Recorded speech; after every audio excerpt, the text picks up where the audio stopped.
Cloud Linux operating hosting এ মূলত আপনার multiple PSP version অপশনটি থাকে না, কারণ এটা এখানে সাপোর্টেড না।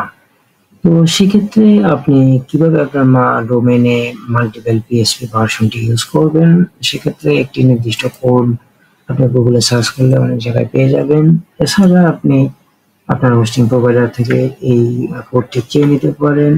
সেক্ষেত্রে আপনি আপনার .htaccess ফাইলটিতে এই কোডটি পাঠাতে হবে। সেক্ষেত্রে আপনার কোডটির এডিট অপশনে গিয়ে আপনি একদম নিচের দিকে আপনি আপনার কোডটি পেস্ট করবেন।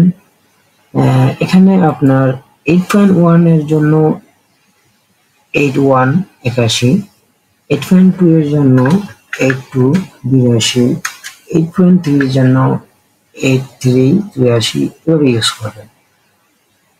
আর যেমন 7.4 এর জন্য এখানে 7.4, এখানে আপনার জাস্ট 7 এভাবে ইউজ করতে হবে। মাল্টিপল পিএসপি ভার্সনের জন্য এটি প্রপারলি কাজ করবে, কোনো সমস্যা হবে না। সো আশা করি বুঝতে পারছেন কিভাবে মাল্টিপল পিএসপি ভার্সন ইউজ করতে হয় লিনাক্স ক্লাউড অপারেটিং সিস্টেমে। নর্মালি অন্যান্য যারা উইন্ডোজ হোস্টিং ইউজ করে তাদের ক্ষেত্রে মাল্টিপল পিএসপি ভার্সনটি থাকে, বাট লিনাক্স ক্লাউড অপারেটিং সিস্টেমে মাল্টিপল পিএসপি ভার্সন অপশনটি সাপোর্টেড না cPanel-এ। সেক্ষেত্রে আপনাকে এই কোডটি ইউজ করতে হয়। তুলনামূলকভাবে আপনার উইন্ডোজ সার্ভার থেকে Linux cloud operating system hosting ভালো, বাট মাল্টিপল পিএসপি ভার্সন অপশনটি সবার কাছে খুব কমন এবং এটা ইজি।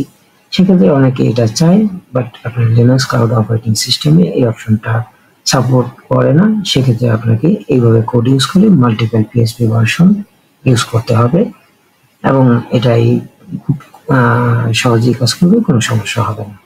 ভালো থাকবেন। আসসালামু আলাইকুম।